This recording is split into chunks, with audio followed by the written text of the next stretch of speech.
Olá pessoal, sejam todos muito bem-vindos para o nosso programa Café e Conversa, um programa sensacional para você empresário, comerciante, empreendedor, vim contar a sua história.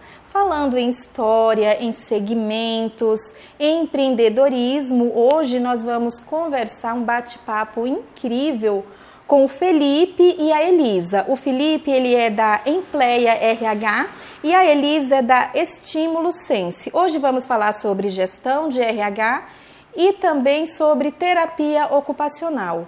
Obrigada, Elisa. Obrigada, Felipe. É um prazer ter vocês aqui com a gente, viu? Obrigada. Sejam muito bem-vindos ao nosso programa Café e Conversa. Elisa, você é de Franca mesmo? Conta um pouquinho de você pra gente. Eu não sou de Franca, eu nasci em São Bernardo do Campo, aí me mudei para Patrocínio Paulista aos 9 anos. Depois eu fui estudar em Lins, fiz a faculdade lá, e me formei em 2004 e comecei a trabalhar em Franca como terapeuta ocupacional há 20 anos. Em dezembro eu vou fazer 20 anos de formada. 20 anos já 20 nessa anos profissão, e é uma profissão que transforma, né, as pessoas, ajuda muito. E você, Felipe? Eu moro em Franca já há 10 anos. Eu sou lá do sul do estado de São Paulo, Itapeva.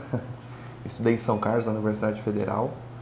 E vim para cá, na época, na implantação do call center do Banco do Brasil, que é a Brasil Seg, na ocasião, né, antes de abrir minha empresa. Bacana, gente. Aí apresentando eles, o casal Felipe e Elisa, para vocês. Vamos começar falando um pouco sobre terapia ocupacional, né, Elisa? O que é terapia ocupacional? A terapia ocupacional é uma profissão da área da saúde, mas ela atua também no social e na educação. O objetivo maior da terapia ocupacional é trabalhar os contextos cotidianos dos pacientes, das crianças ou dos idosos, né? Trabalhar autonomia e independência, promover a socialização e a inserção desse cliente, né, no dia a dia. Então, pessoas que tiveram sequelas neurológicas, crianças com dificuldade de aprendizagem, autistas, pacientes com Alzheimer, com AVC, que possuem alguma limitação nas suas funções do dia a dia, né, de autonomia e independência, a terapia ocupacional trabalha para que essa pessoa consiga retomar suas atividades ou aprender essas habilidades. Liberdade, né, como se diz, ficar sozinho, se alimentar sozinho. Em muitos casos de acidente acontece, a pessoa perde os movimentos também. Perde o movimento, caso de acidente de moto, né, crianças que nasceram com autismo, ou crianças que têm paralisia cerebral, crianças com síndrome de Down, pessoas que tiveram um AVC, né, que é o derrame, né, mais conhecido como derrame, pacientes com Parkinson, né, com Alzheimer, que perderam as suas funções cognitivas ou precisam aprender a fazer as coisas, as tarefas do dia a dia. Tem independência ali, voltar a ser independente. A gente fala na questão do acidente, tanto acidente de moto, como a gente falou, como também um AVC que deixa a pessoa debilitada. Isso. A importância da terapia ocupacional na saúde mental, Elisa. Hoje, em Franca, tem uma rede muito importante que atende essas pessoas com dificuldades, né, relacionadas à saúde mental, que é a instituição Allan Kardec, que é o CAPS, né? Mas a gente recebe, sim, no consultório, né? Existem clínicas também de dependência química em Franca. A gente tem uma demanda também voltada para a saúde mental, que também é o retorno da inserção dessa pessoa na sociedade, né? É melhorar essas habilidades biopsicossociais para que elas consigam estar inseridas na nossa sociedade, economicamente ativa também. Muito bom. A importância, os benefícios da terapia ocupacional para idosos. A terapia ocupacional, quando a gente atua com os idosos, a gente faz uma avaliação holística desse paciente. A gente vê o paciente tanto nas questões físicas, quanto cognitivas, quanto emocionais e sociais, né? Nós trabalhamos a abordagem da reabilitação cognitiva com aquelas pessoas que têm uma dependência do outro, do cuidador, devido às dificuldades cognitivas. Então, paciente com Alzheimer, a gente faz todo um trabalho de reabilitação cognitiva, né, para que esse paciente consiga melhorar a atenção, concentração, memória, gestão de tempo, raciocínio lógico, né, e não precise, né, ser tão dependente dos seus cuidadores nas atividades cotidianas, como num banho, no preparo de um alimento simples. Amarrar um sapato, que hoje é uma dificuldade que eles têm, né? Sentar. Fazer uma compra. E também a gente faz toda a parte de adaptação da casa para prevenção de quedas, porque a gente sabe que hoje o maior número de pacientes que são hospitalizados idosos são por queda. Queda doméstica mesmo ali em casa, fratura né? da própria altura, queda de própria altura que a gente chama, né? Ou por osteoporose, ou por causa de um tapetinho, ou um tropeço. Então hoje o maior risco maior índice, né, de pacientes idosos hospitalizados é por conta do risco de queda, por conta de quedas. Então a gente faz toda uma adaptação no ambiente do idoso, acessibilidade, como barra nos banheiros, assento elevado, retiro de tapete, uso de antiderrapante, orienta a tomar um banho sentado, mais a parte de reabilitação cognitiva, que são as atividades cognitivas que a gente faz para melhorar, né, essa parte de atenção e concentração do idoso que fica prejudicado por conta da velhice ou por conta de uma patologia. Obrigada, Elisa. Agora vamos falar com o Felipe sobre RH, né, Felipe?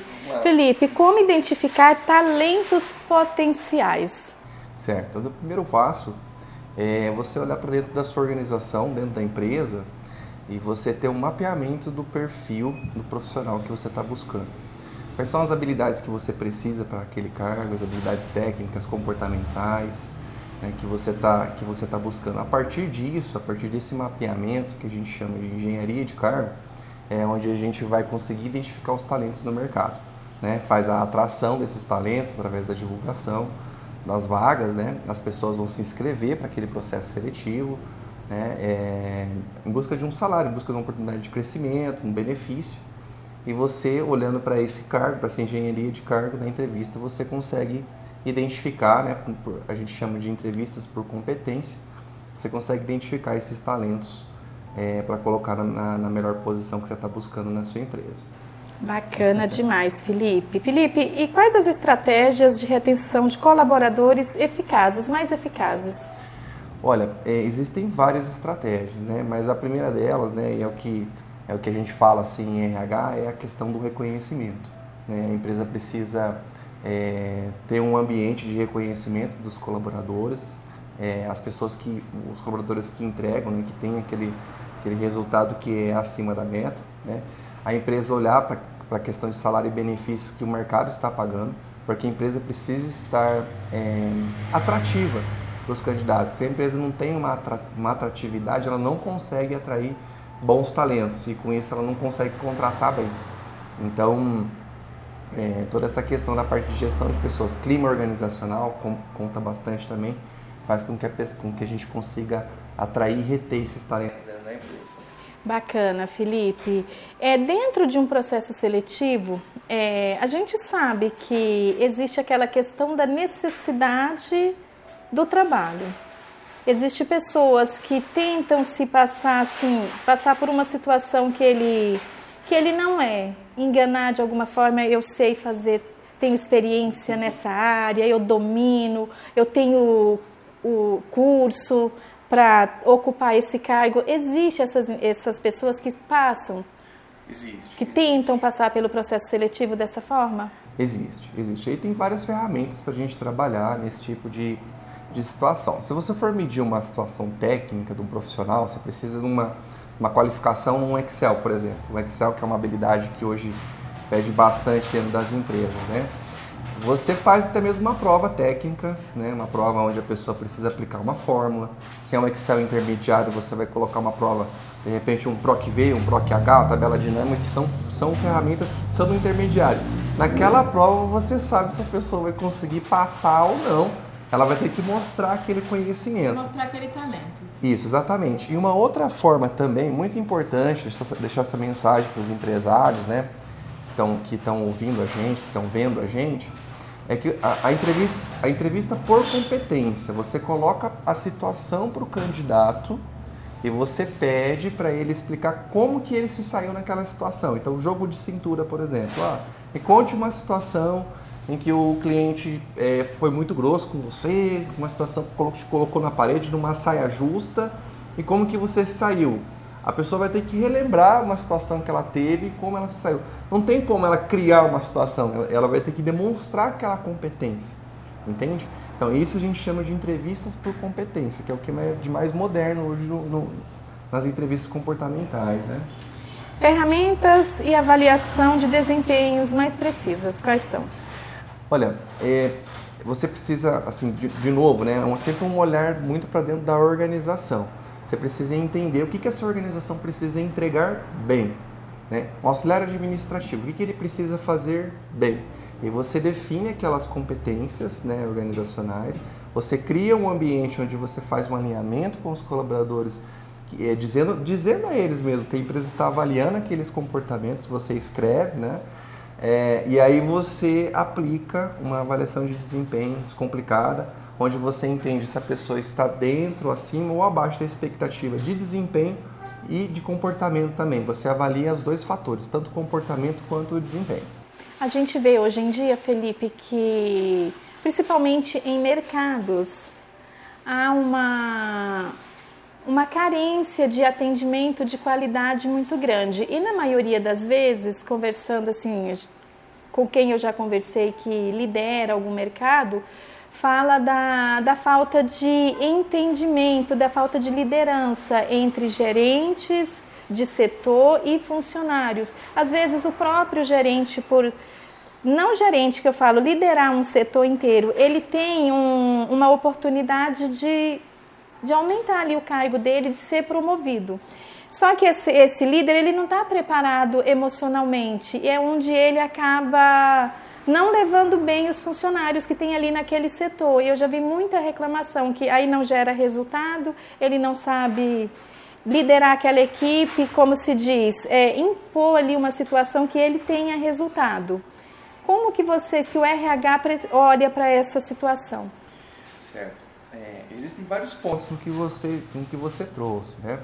Mas o primeiro, assim, a primeira questão de liderança, que está muito presente nas empresas e precisa ficar claro, e é uma linha de raciocínio que a gente segue lá quando a gente vai tratar a gestão de pessoas, é que o líder ele deve ser um exemplo, né? Ele deve influenciar as pessoas e desenvolver as pessoas, e criar um ambiente para isso. Então, o líder precisa estar bem claro com isso. E é uma outra questão que a gente percebe muito nas empresas, né? Nesses 5 anos, aí, mais de 180 empresas que a gente já atendeu, e a gente percebe isso muito, é o fortalecimento da missão, visão e valores da empresa. Toda empresa tem um objetivo, uma razão de existir. Será que isso é claro para todas as pessoas, os funcionários? A visão, aonde a empresa quer chegar, será que isso é claro? Então, tem que ter momentos para fortalecer a cultura dessa empresa. Se a cultura dessa empresa é atender bem o cliente, é ter processos bem estruturados para que consiga atingir um bom resultado, precisa ser dito isso para as pessoas, para os funcionários. Precisa ser fortalecida a cultura. Um exemplo muito claro que a gente tem é o Magalu. O Magalu, né, esses dias eu estava lendo no LinkedIn, tivemos uma experiência lá também. Eles têm o hino deles, né, e tem o rito que eles fazem toda segunda-feira. Eles param a organização por 40 minutos para falar sobre os objetivos da empresa e como que foi. Uns 40 minutos para falar sobre isso, né? Onde quer chegar, como é que foi a semana passada. Isso fortalece a cultura. Os resultados, o que precisa ser feito, isso fortalece a cultura de uma empresa. É um passo simples, né? Bacana demais. Como promover diversidade e inclusão de empresa? Olha, é um tema bastante debatido, né, ultimamente. A gente trabalha numa linha de gestão de pessoas por perfil de comportamento. A gente trabalha com profiler, né, profiler DISC. Cada pessoa tem as suas habilidades técnicas e comportamentais. E a gente precisa trazer essa diversidade para dentro do ambiente. Mas como trazer isso? Primeiro você precisa mapear através de ferramentas, software, né? Existem softwares bons que fazem isso.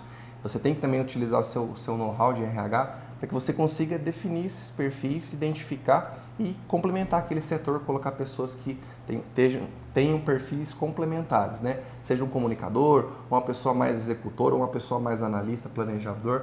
Então, precisa ser escaneado, precisa ser visto como é que está o perfil das pessoas dentro da organização e quais profissionais eu vou trazer para complementar as habilidades daquele setor. Como criar processos de seleção eficientes? Olha, o primeiro passo, né, como eu disse no começo, né, é a engenharia de cargo.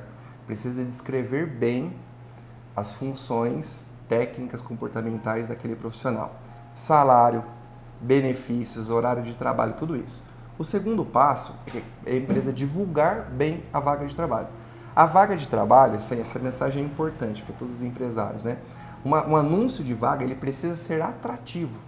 Então, ele precisa ter salário, precisa ter benefícios, porque é o momento que você está trazendo um profissional para a empresa. Se ele for um anúncio genérico de vaga, ele não vai trazer bons candidatos, porque as pessoas não vão sentir interesse em trabalhar na sua organização. E aí você vai atrair, fazer entrevistas comportamentais, entrevistas por competência, né? Investigar as passagens por empresa, por que saiu, qual que é o momento profissional, quanto ele ganhava, tá condizente com o salário, horário de trabalho, até mesmo se a pessoa mora perto da empresa. Isso interfere bastante na hora de contratar. E fazer uma análise de perfil comportamental para a gente ver se o cargo que a empresa está contratando condiz com o comportamento que aquela pessoa está dizendo. Dessa forma você consegue atrair bons talentos. Digamos que uma pessoa ela tem nível superior, hoje a gente vê que isso acontece demais, as pessoas têm um curso superior, mas não conseguem atuar naquela área. E aí ele começa a se inscrever em processos seletivos a nível médio. Em muitos casos eu já vi alguns recrutadores falarem assim, não coloque que você tenha nível superior para vaga de nível médio, porque senão a empresa não vai chamar. Existe uma razão para isso?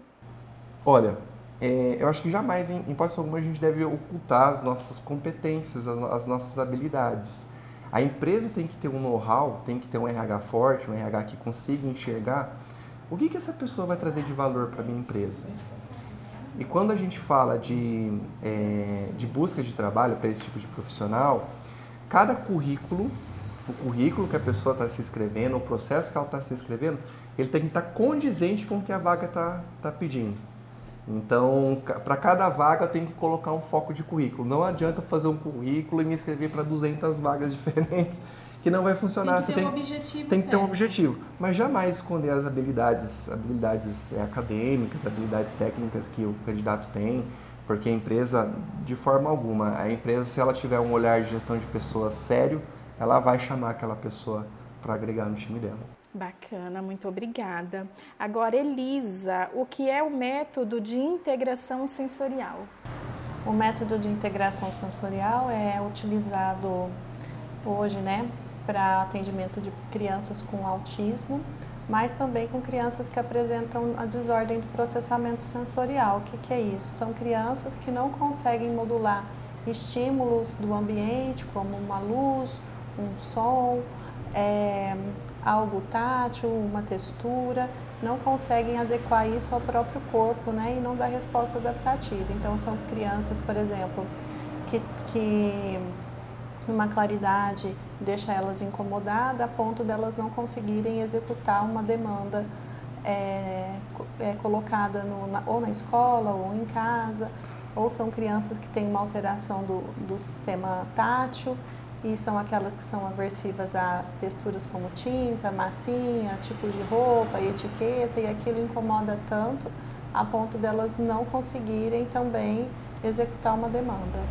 Então, a terapia de integração sensorial, né, brevemente dizendo, é uma abordagem onde a gente vê o perfil sensorial da criança, avalia quais são as dificuldades que eles têm, pode ser visual, auditiva, proprioceptiva, tátil, e aí a gente trabalha de acordo com esses desafios e aí a gente vê o que a criança não consegue fazer. Ela não consegue ficar sentada na sala de aula por muito tempo. Ela não consegue fazer um desenho em sala de aula. Ela tira a roupa toda hora porque aquela textura incomoda. Então, cada criança, sendo autista ou não, todos nós, né? Às vezes a gente ouve uma música mais alta, aquilo incomoda um e não incomoda ambiente outro. Muito cheio. Muitas pessoas, tipo um shopping, um show. Então, todos nós temos nossos sistemas sensoriais que devem trabalhar juntos. Quando eles não estão trabalhando de forma conjunta, acontece essa desordem do sistema sensorial. E aí a criança tem dificuldade de modular aquela informação para executar uma ação. Né? Então, às vezes, a criança se dispersa muito, por quê? Porque um ambiente com muitas informações deixa ela dispersa, deixa ela desregulada, a ponto dela não conseguir sentar para fazer uma tarefa na sala de aula. Ou, às vezes, ela tem a percepção do corpo muito alterada e isso dificulta com que ela seja funcional. Muito bom, Elisa. Agora a gente quer saber como que agenda uma consulta com você, onde que é a clínica, qual o endereço, horário de funcionamento e o WhatsApp também. Ah, tá. Tanto o meu consultório quanto o do Felipe fica na Santos Pereira, 401. A Estímulo Sense a gente atende das 7h30 da manhã às 18 horas e o WhatsApp é 16 992 15 8738. E o seu horário de atendimento, a gente sabe que é no mesmo lugar. Isso. Também das 7 às 18, tá?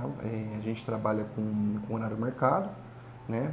E o nosso site também, www.emplearh.com.br, onde tem todos os serviços que a gente oferece, as vagas que a gente posta. A gente atende empresas aqui da região e Brasil afora também. E o WhatsApp, Instagram? O WhatsApp é 16 99604 7132 e o Instagram é empleia.rh. Muito bom, gente. Lembrando que nós estamos com o Felipe da Empleia RH e a Elisa da Estímulo Sense. Quero agradecer vocês. Obrigada. Podem ficar à vontade para mandar abraços para quem vocês quiserem, mandar recados. Obrigada, a gente fica esperando, estamos à disposição para as avaliações, né, orientações, sugestões, dúvidas, estamos aí à disposição, nós da Clínica Estímulo Sense. Pois é, a missão, né, falando de missão, né, a missão da Empleia RH é agregar valor na sua empresa, empresário que tem dificuldade para contratar, para achar o talento, para fazer um anúncio bem feito, ou se não a gestão de RH. Então a gente fica toda à disposição aí para visitar a sua empresa sem compromisso, fazer um diagnóstico. E é isso, obrigado. Obrigada a vocês, nós do programa Café e Conversa queremos agradecer muito vocês pela confiança, por estarem aqui compartilhando com a gente a história de vocês, desejamos muito sucesso, tá? Obrigada. Obrigada, gente, obrigada a você que nos acompanhou até agora.